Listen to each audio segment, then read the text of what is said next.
دے وچوں دو آیات اور پیارے پیغمبر امام الانبیاء محمد رسول اللہ دا ایک فرمان تواڈے سامنے پیش کیتا ہے۔ دعا ہے اللہ رب العالمین حق اور سچ بیان کرن دی توفیق عطا فرمائے۔ قرآن مجید دی جڑی آیت میں تلاوت کی تھی ہے، اللہ رب العالمین نے ارشاد فرمایا کہ ان الدین عند اللہ الاسلام، کہ اللہ دے ہاں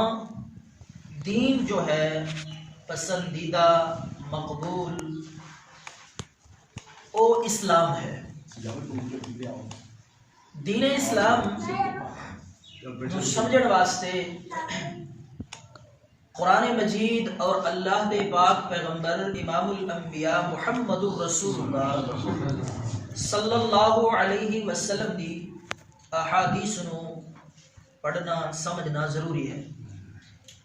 اس واسطے کہ کوئی بھی بندہ عمل کرے گا چھوٹا یا بڑا، بے شک بیت اللہ دا حج کیوں نہیں، اگر وہ اسلام دے مطابق ہوئے گا تو وہ باعث رحمت ہے، اللہ دی رحمت دا، اللہ دی رضا دا باعث بنے گا۔ اگر بڑے تو بڑا عمل یا دین اسلام دا، شریعت دا، نیکی دا کوئی چھوٹا عمل بندہ کرے، وہ اسلام تو ہٹ کے ہے تو وہ باعث رحمت نہیں بلکہ باعث لعنت بنے گا، لعنت دا باعث بنے گا۔ کیونکہ ابتدا دے اندر نبی اقدس صلی اللہ علیہ وسلم دے دور مبارک دے اندر ایسے بھی لوگ ہیں سن جڑے نماز تے پڑھتے نے، لیکن انہاں دی نماز باعث رحمت نہیں، باعث لعنت ہے۔ نبی پاک دے زمانے چ ایسے لوگ ہیں سن جڑے حج تے کرتے سن، صدقے خیرات کرتے سن، نیکی کرتے سن اور مخلوق خدا دی خدمت کرتے سن، حاجیاں دی خدمت کرتے سن، بیت اللہ دی تعمیر اور بیت اللہ دی خدمت کرتے سن۔ انہاں دے سارے اعمال باعث رحمت نہیں بلکہ باعث لعنت سن۔ مشرکین، ابو جہل اور اس دی ذریت۔ تو خلاصہ یہ نکلیا کہ بندے دا عمل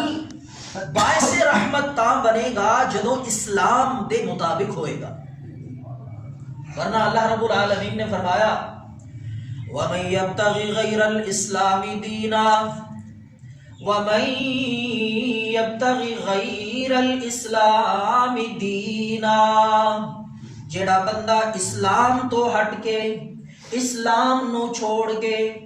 دین اسلام تو روگردانی کر کے کوئی اور طریقہ، کوئی اور دین اختیار کرے گا، اللہ فرماتے ہیں فَلَن يُقْبَلَ مِنْهُ وَهُوَ فِي الْآخِرَةِ مِنَ الْخَاسِرِينَ۔ اس بندے کو او دا عمل، او دی نیکی قبول نہیں کیتی جائے گی، بلکہ فرمایا کہ وَهُوَ، یہی لوگ فِي الْآخِرَةِ مِنَ الْخَاسِرِينَ، آخرت میں خسارہ پانے والوں میں، نقصان اٹھانے والوں میں سے ہوں گے۔ تو دین اسلام دا خلاصہ نچوڑ ہے لا الہ الا اللہ محمد الرسول اللہ، لا الہ الا اللہ محمد الرسول اللہ، یہ دین اسلام دا خلاصہ اور نچوڑ ہے۔ اور اے خلاصہ اللہ رب العالمین نے جڑا پورا قرآن مجید نازل کیتا ہے، 23 سپارے، 114 سورتاں، اس سارے کا سارا اس کلمہ توحید دی، اس خلاصے دی تفسیر اور تشریح ہے۔ تو اس واسطے قرآن مجید نو پڑھنا اپنے دین اسلام نو سمجھن واسطے بہت ضروری ہے، اور قرآن مجید نو سمجھن واسطے قرآن مجید دی تشریح اور تفسیر پڑھنا وہ ضروری ہے۔ تو قرآن مقدس دی تفسیر اور تشریح ہے محمد الرسول اللہ۔ ایک قرآن جڑا اسی پڑھنے ہاں، جس دی تلاوت کرنے ہاں اور آنکھ دے اندر مجلد کتابی صورت دے اندر کلام اللہ، ایک کتابی صورت دے اندر قرآن ہے، اور اس دا عملی نمونہ، اس دی عملی صورت جناب محمد الرسول اللہ ہے۔ اس واسطے قرآن نو سمجھن واسطے محمد الرسول اللہ دی سیرت نو سمجھنا پائے گا، اور محمد الرسول اللہ دی سیرت ہے محمد الرسول اللہ نو سمجھن واسطے صحابہ کرام نو سمجھنا پڑے گا، کیونکہ جس طرح قرآن دی تشریح، قرآن دی تفسیر اور وضاحت محمد الرسول اللہ کو ملے گی، اور جناب محمد الرسول اللہ دی زندگی دے ایک ایک گوشے دا علم، جناب محمد الرسول اللہ دی سیرت دا، آپ دی زندگی دا ایک ایک پہلو وہ ملے گا تو صحابہ دی زندگی جو ملے گا۔ صحابہ دی سنت تلاش کرنی، حضور علیہ السلام دی سنت تلاش کرنی ہے، وہ ابو بکر دے کولو ملے گی، وہ جناب فاروق اعظم دے کولو ملے گی، وہ عثمان غنی اور علی المرتضیٰ کولو ملے گی، وہ جناب بلال کولو ملے گی، اور اسی طرح یہ سلسلہ اگر اگے چلایا جائے تو صحابہ دی تشریح، صحابہ دی زندگی دا خلاصہ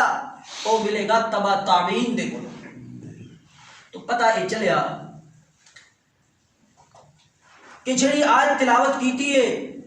کہ ان الدین عند اللہ الاسلام، کہ اللہ دے ہاں دین ہے، اسلام ہے تو دین ہے،